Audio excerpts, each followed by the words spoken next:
Teman-teman, ibu-ibu, bapak-bapak semuanya, saya akan mencoba sekarang akan mempelajari kemampuan dan menguji normalitas homogenitas UJT dan menguji dua kelompok, di mana yang berjudul pengaruh model problem based learning berbasis etnomatematika dan motivasi belajar terhadap kemampuan pemecahan masalah matematik siswa SD Negeri 05 Beringin dengan narasi soal sebagai berikut. Kemudian dengan hasil hipotesisnya seperti ini, ya. Kemudian hasil data yang sudah peneliti peroleh seperti ini.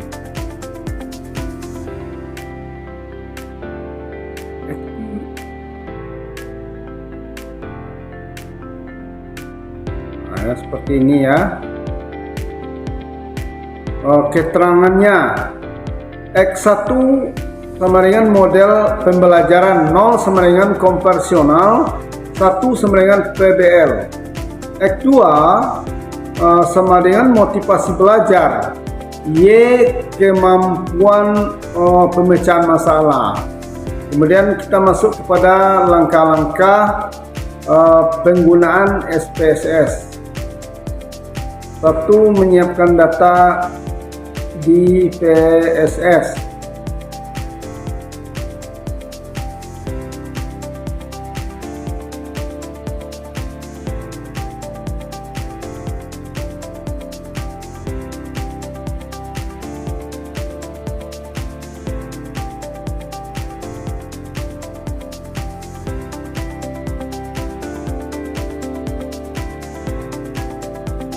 Ya, B. Langkah-langkah menggunakan SPSS. Menyiapkan data di SPSS. Buat file baru, buka SPSS, lalu klik file, klik new, klik data. Yang kedua, isi variabel view.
Langkah-langkah menggunakan SPSS.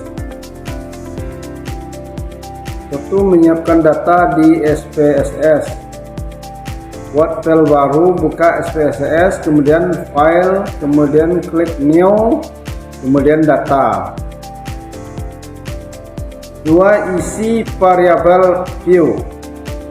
Nomor 1, name.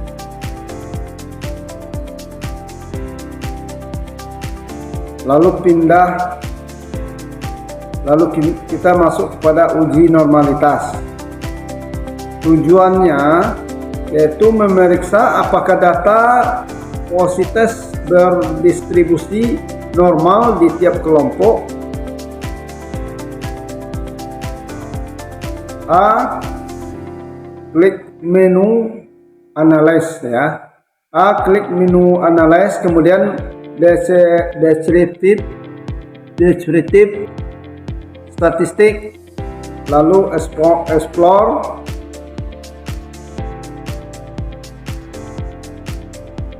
B. Masukkan post-test ke kotak dependent list. C. Masukkan grup ke vector list. D. Klik tombol plot, lalu centang normality plot with test, lalu klik continue, lalu klik OK.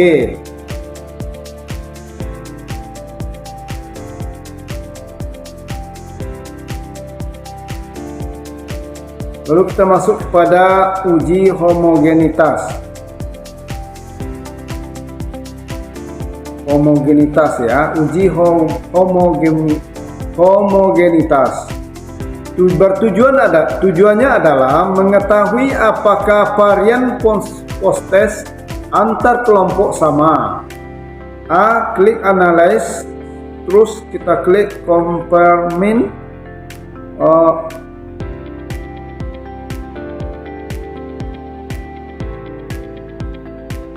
Ya, tujuannya ya uji homogenitas, tujuannya mengetahui apakah varian post-test antar kelompok sama. A. Klik analyze, terus confirming independent samples T atau test. D. Masukkan post-test ke test variabel. C. Masukkan grup ke grouping variabel. D. Klik define group ya, lalu isi grup 1 sama dengan 0, grup 2 sama dengan 1, lalu klik continue. E. Klik OK.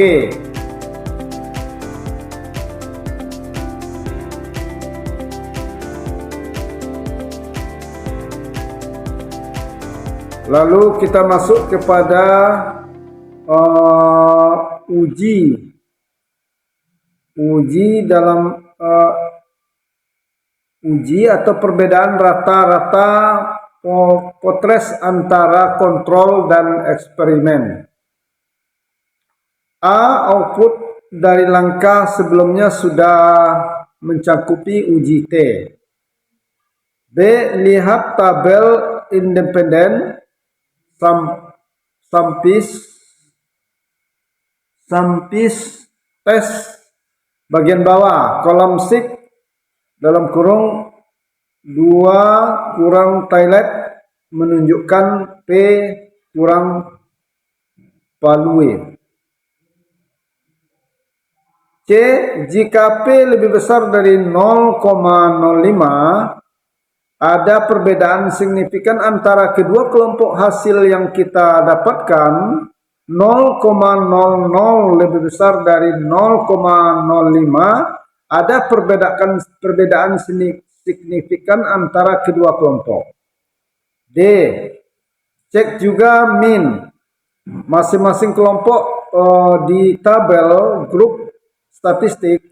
Rata-rata kemampuan pemecahan masalah pada kelas eksperimen dalam kurung X1 sama dengan 84,27, SD sama dengan 3,28, lebih tinggi dibandingkan dengan kelas kontrol dalam kurung M sama dengan 69,27, SD sama dengan 2,66. Hasil ini menunjukkan bahwa pengaruh positif terhadap peningkatan kemampuan pemecahan masalah matematika siswa. 7. Uji regresi berganda.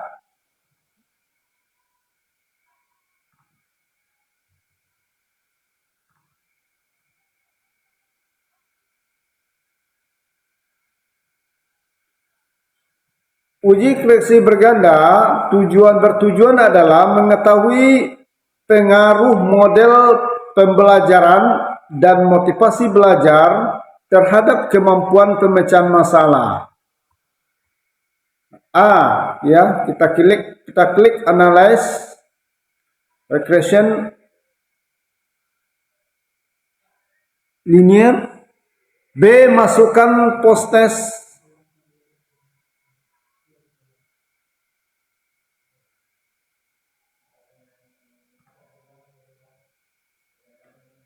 C, masukkan grup dan motivation.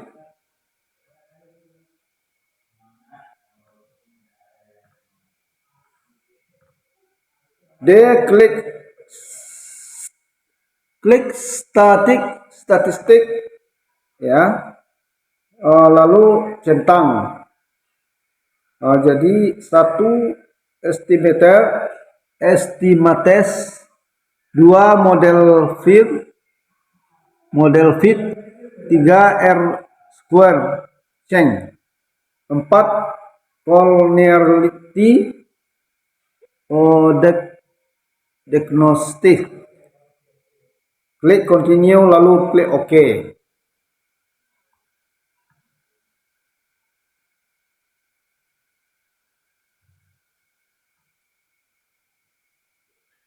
Kemudian kita masuk kepada acara penafsiran model Snameri. 1. Nilai R sama dengan 0,936 menunjukkan hubungan yang sangat kuat antara variabel bebas atau model pembelajaran dan motivasi belajar terhadap kemampuan pemecahan masalah. Yang kedua, R square sama dengan 0,876, artinya 87,6% variasi kemampuan pemecahan masalah siswa dapat dijelaskan oleh model pembelajaran dan motivasi belajar. Yang ketiga, sisanya 12,4% dijelaskan oleh faktor lain di luar model. Ya. Sekarang ini ANOVA 2. Model, terus sum of square, DF mean square, F6, 1 regression. Kemudian kita masuk kepada cara penafsiran ANOVA, ya. Sekarang kita masuk pada cara penafsiran ANOVA. 1. Nilai F sama dengan 95,364 dengan SIG sama dengan 0,000 lebih besar dari 0,05, berarti model regresi secara keseluruhan signifikan. Yang kedua, jadi model pembelajaran berbasis PBL dan motivasi belajar bersama-sama berpengaruh signifikan terhadap kemampuan pemecahan masalah matematis. Kemudian masuk kepada cara penafsiran koefisien, ya. 1. Persamaan regresi linear berganda. Nah, ini Y sama dengan 66,734 ditambah 14,412 X 1 ditambah 0,038, X2 2 dapat memberikan keterangan, ya, ini keterangannya, ya. Y sama dengan skor kemampuan pemecahan masalah. X1 sama dengan kelompok belajar atau 0 sama dengan kontrol, 1 sama dengan eksperimen. Kemudian X2 sama dengan skor motivasi belajar. 2 interpretasi tiap variabel. A. Kelompok belajar atau SIG sama dengan 0,000 lebih besar dari 0,5. Berarti signifikan. Artinya model PBL berbasis etnomatematika berpengaruh signifikan terhadap kemampuan pemecahan masalah siswa. Jika siswa belajar dengan model PBL atau dibandingkan dengan model konvensional, maka skor kemampuan pemecahan masalah meningkat sebesar 14,41 poin. B. Motivasi belajar atau SIG sama dengan 0,308 lebih besar dari 0,05 atau dan seterusnya tidak signifikan. Artinya motivasi belajar tidak berpengaruh secara signifikan terhadap kemampuan pemecahan masalah dalam penelitian ini. Jadi kesimpulan umum, ya. Kesimpulan umum A. Model regresi secara keseluruhan signifikan dalam kurung P lebih besar dari 0,05. B. Model pembelajaran atau PBL berbasis etnomatematika berpengaruh signifikan terhadap kemampuan pemecahan masalah. E. Motivasi belajar tidak memberikan pengaruh yang signifikan secara parsial. D. Besarnya kontribusi bersama kedua variabel R kuadrat sama dengan 0,876 menunjukkan pengaruh yang sangat kuat dan besar terhadap kemampuan pemecahan masalah matematik siswa SD Negeri 05 Beringin. 8. Uji korelasi atau motivasi kemampuan pemecahan masalah yang bertujuan adalah melihat hubungan antara motivasi belajar dan kemampuan pemecahan masalah.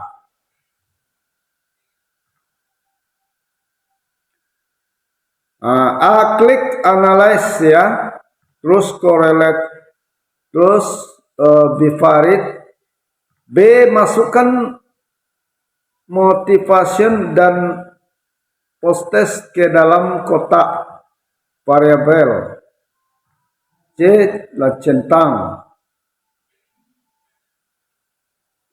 1% atau jika data normal.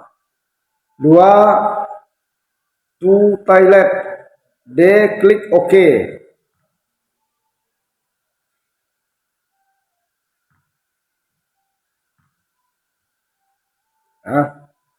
Lalu kita masuk kepada cara penafsiran correlation, ya. Satu, nilai korelasi atau person correlation. Korelasi antara skor motivasi belajar dan skor kemampuan pemecahan masalah adalah 0,493, ya.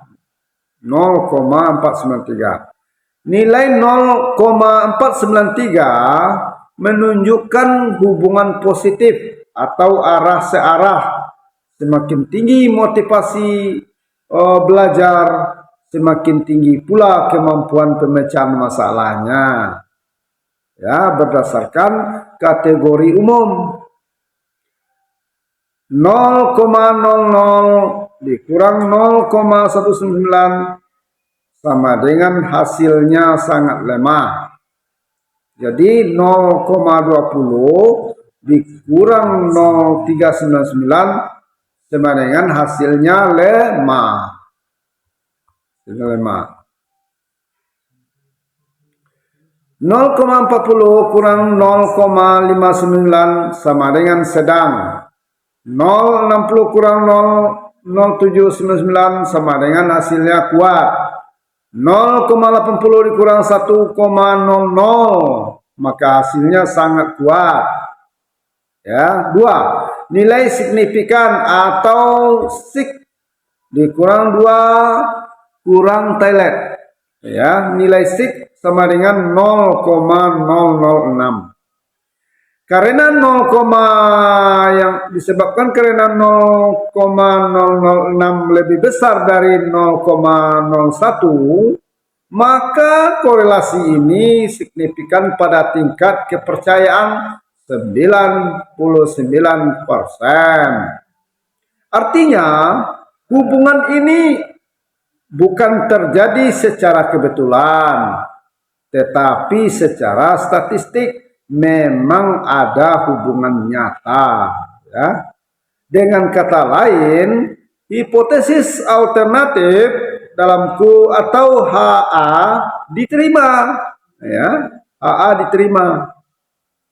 Nah, berdasarkan hasil analisis korelasi Pearson antara motivasi belajar dan kemampuan pemecahan masalah, diperoleh nilai R sama dengan 0,493 dengan signifikansi 0,006 atau lebih besar dari 0,01. Hal ini menunjukkan bahwa terdapat hubungan positif dan signifikan dengan tingkat hubungan sedang antara motivasi belajar dan kemampuan pemecahan masalah siswa. Semakin tinggilah motivasi belajar siswa, maka semakin baik kemampuan siswa dalam memecahkan masalah. Ya, demikianlah pemaparan yang mengenai statistik yang saya bacakan di depan bapak-bapak, di ibu.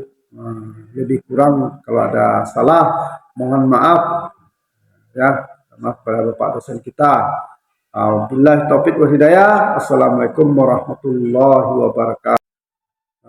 Baik teman-teman semuanya, kita masuk kepada analisis uji two-way ANOVA ya.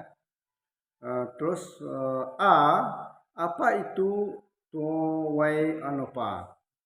Two-way ANOVA bertujuan membandingkan perbedaan rata-rata antara kelompok yang telah dibagi pada dua variabel independen atau disebut dengan faktor. Terdapat dua variabel independen berskala data kategorik dan satu variabel terikat berskala data kuantitatif atau numer atau interval atau rasio.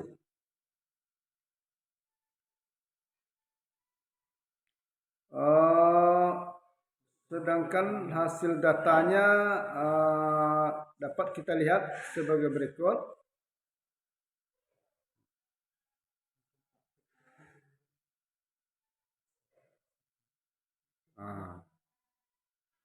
Kemudian kita masuk kepada B, langkah-langkah penggunaan SPSS. Ya. Pertama sekali kita mesti menyiapkan data di SPSS. Buat file baru.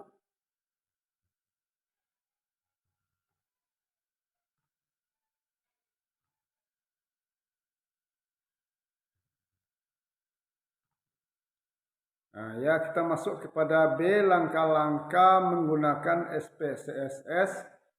Satu, menyiapkan data di SPSS. Buat file baru, buka SPSS, kemudian kita klik file, kita klik new, kita klik data. Jadi yang keduanya isi variabel view. Ya. Nomor 1, name, X1, TV, numerik, ya, label, gender, ya, valuer. 1 sama dengan laki-laki, 2 sama dengan perempuan. Jadi mensurnya nominal ya, nominal. Kemudian 2 X2 ya. X2 numerik, ya. Metode pembelajaran. Satu sama dengan metode ceramah, ya. Yang kedua metode diskusi. Yang ketiga metode resitasi. Jadi normal, nominal. Kemudian yang ketiga Y numerik, ya, hasil, ya, scale. 3, lalu pindah ke data view.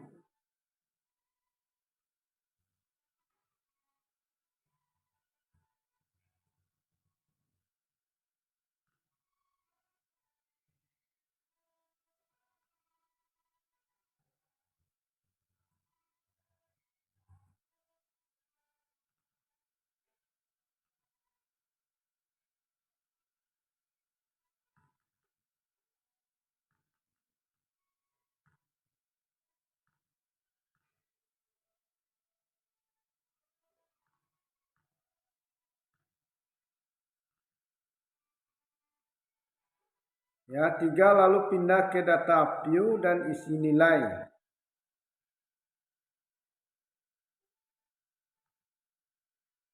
Copy paste data yang sudah kita siapkan dari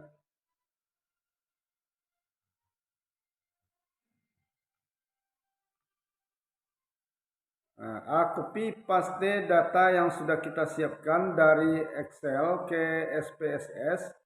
Lalu kita copy bagian angkanya saja, ya. Seperti ini. Bisa kita lihat. Kemudian B, uji normalitas. Untuk mengetahui data berdistribusi normal, kita klik menu Analyze, kemudian kita klik Descriptive Statistik, terus Explore. B, masukkan Y ke kotak, ya, dependent list. C, masukkan X1, X2 ke faktor list. D, klik tombol plot, ya, lalu centang normality plot with test, atau terus kita klik continue, lalu OK.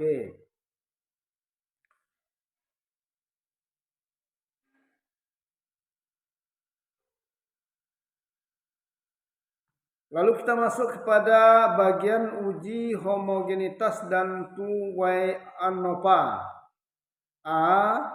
Klik menu Analyze, kemudian kita klik Generate Linear Model, lalu kita klik Univariate, ya. B, masukkan Y ke dependent variable, ya, ke variabel Y ke variabel. Kemudian C, masukkan X1 dan X2 ke preset faktor S.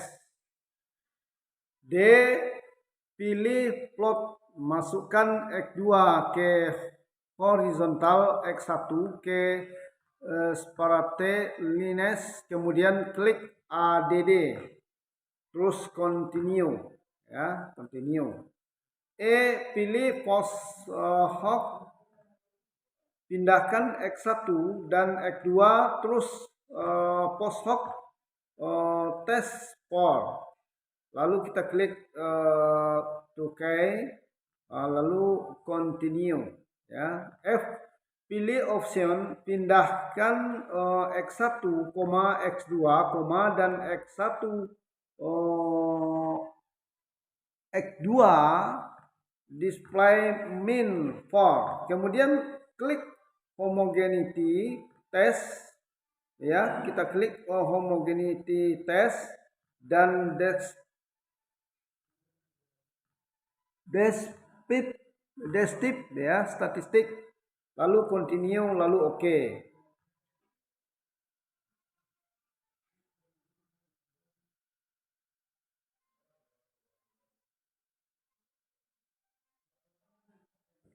Lalu kita masuk kepada cara menafsirkan, ya, cara menafsirkan A. Uji homogenitas. Pengambilan keputusan. Jika nilai sig lebih besar dari 0,05, varian antar kelompok tidak sama atau tidak homogen. Jika nilai sig lebih besar dari 0,05, varian antar kelompok sama atau homogen. Nah, ini hasilnya ya. Kemudian nilai sig, nah, kita masuk pada nilainya. Nilai sig 0,093 lebih besar dari 0,05 yang berarti terdapat kesamaan varian antar kelompok yang berarti homogen. B. Hasil 2Y ANOVA. Ya, ini apanya ya. Nah, langsung ini datanya. Langsung kita masuk kepada dari tabel di atas ini ya. Ini tabel di atas ini. Dari tabel di atas dapat kita lihat metode pembelajaran yang paling efektif untuk laki-laki adalah metode resitasi. Ya, resitasi dengan min 90,43 dan metode pembelajaran yang paling tepat untuk perempuan adalah metode resitasi. Resitasi juga dengan nilai min 89,67.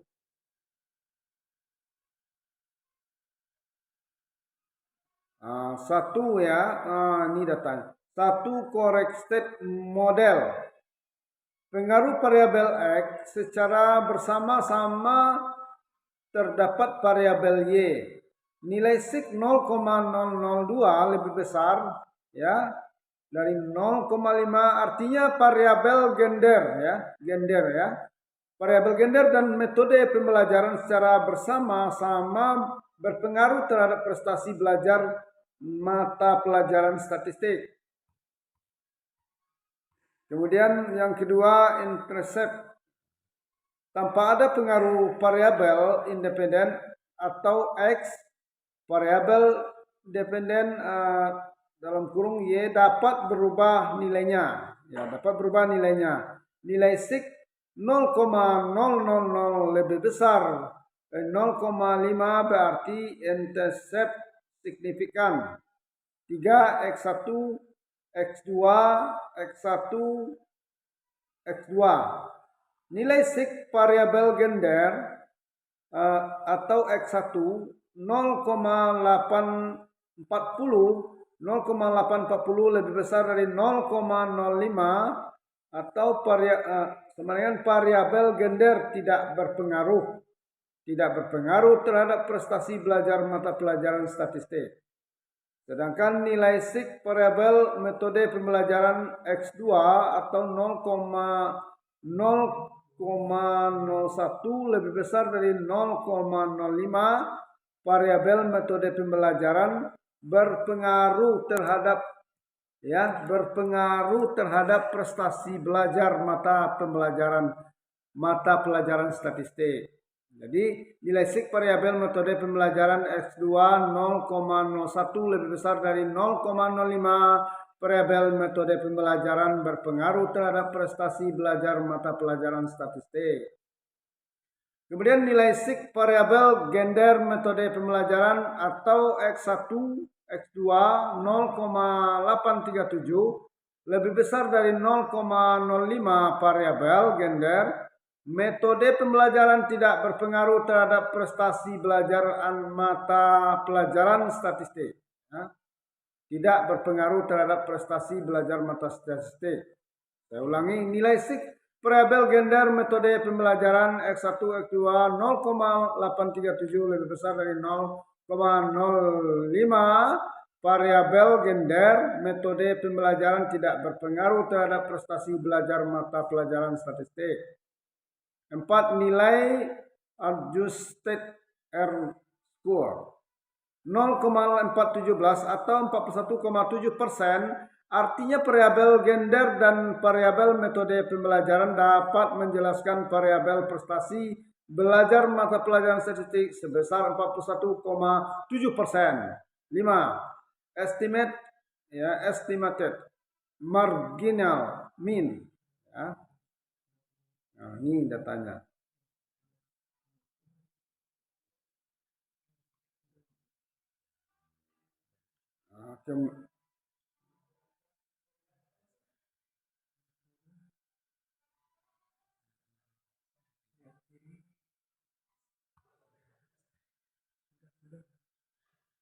Nah, inilah yang dapat saya sampaikan kepada bapak-bapak, ibu-ibu semuanya, teman-teman. Mungkin ada masukan nanti. Ah, Lebih kurang salah janggal, kalau ada yang salah mohon dimaafkan. Billahi taufik wa hidayah. Assalamualaikum warahmatullahi wabarakatuh.